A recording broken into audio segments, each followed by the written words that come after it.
Hello बच्चों, आज हम माध्यमिक शिक्षा मंडल के द्वारा आयोजित परीक्षा में जो संभावित प्रश्न पूछे जा सकते हैं उसकी चर्चा और करने वाले हैं। इसके पहले वाले वीडियो में हमने आपको कुछ बताया था। तो आज का प्रश्न है हमारा, डेयरी फार्मिंग एक आधुनिक व्यवसाय है, स्पष्ट कीजिए और इसका विश्व वितरण लिखिए। तो बच्चों, डेयरी उद्योग, डेयरी फार्मिंग एक आधुनिक व्यवसाय है।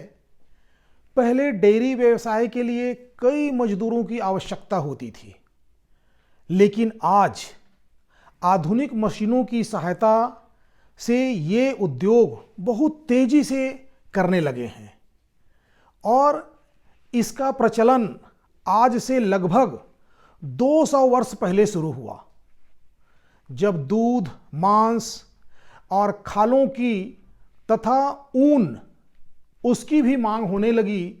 तो ऐसे पशु उत्पादों की मांग बहुत बढ़ गई थी, इसलिए इस प्रणाली का उपयोग हम करने लगे हैं आधुनिक युग में।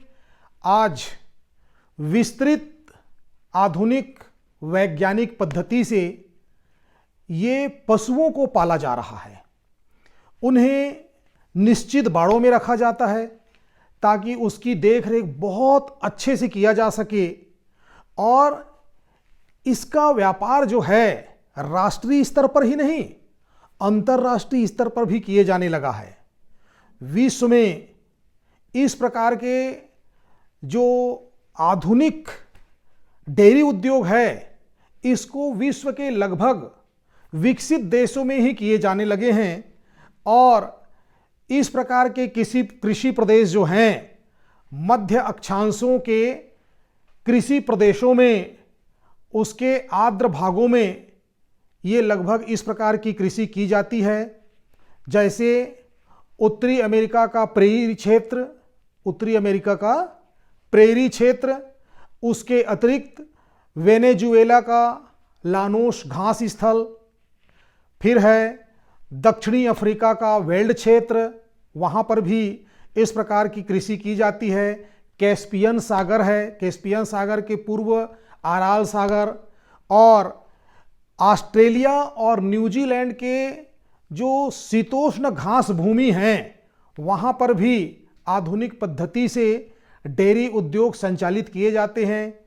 और ऑस्ट्रेलिया एक ऐसा देश है जहाँ पर विश्व की आधी भेड़ें पाली जाती है।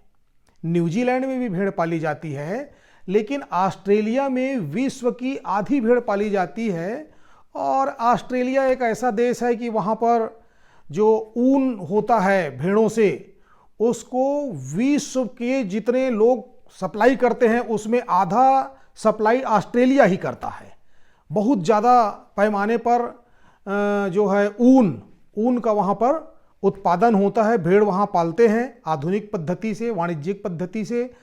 तो ऑस्ट्रेलिया जो है विश्व की बहुत ज़्यादा मतलब वो ऊन सप्लाई करते हैं। और इस पद्धति में ये ध्यान रखा जाता है कि पशुओं को कहीं किसी प्रकार की बीमारी तो नहीं हो रही है, उसके इलाज में विशेष ध्यान दिया जाता है। पश्चिमी यूरोप के उत्तरी भाग में स्थित ब्रिटेन है, फ्रांस है, डेनमार्क है, हॉलैंड है, यहाँ पर भी इस प्रकार की कृषि की जाती है। और इस कृषि में प्रचुर मांग, बाजार के निकट का होना बहुत जरूरी है, ताकि दूध है और दूध के बने जो पदार्थ हैं उसको बहुत शीघ्रता से बाजार में पहुंचाया जा सके। इसलिए द्रुतगामी परिवहन साधनों का होना आवश्यक है। नगरों में स्थित जो नगर होते हैं, उन नगर के आसपास जो फर्म होते हैं, वो बहुत आसानी से बहुत बड़े बड़े नगरों में दूध की सप्लाई बहुत आसानी से कर देते हैं और शीघ्रता से करते हैं। तो वहाँ पर उनको बहुत अच्छी इनकम हो जाती है और वो सीधा बाजार में दूध बेचते हैं। और ऐसा भी स्थान है जो बहुत शीघ्रता से, जहाँ पर अपन दूध वो सप्लाई नहीं कर पाते, ऐसे स्थानों पर दूध से जो बने उत्पाद होते हैं, दूध से क्या क्या बनता है, जैसे पनीर है, मक्खन है और घी है, तो वो सप्लाई दूर के स्थानों को बहुत आसानी से करते हैं।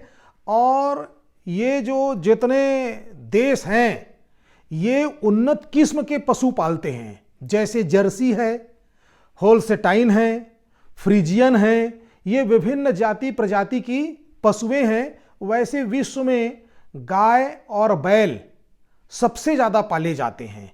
जो ये विकसित देश है ये सबसे ज़्यादा गाय और बैल ही पालते हैं। लेकिन ऑस्ट्रेलिया में ध्यान रखना, वहाँ पर भेड़ पाली जाती है और विश्व की आधी भेड़ ऑस्ट्रेलिया में है और विश्व का आधा ऊन ऑस्ट्रेलिया ही निर्यात करते हैं।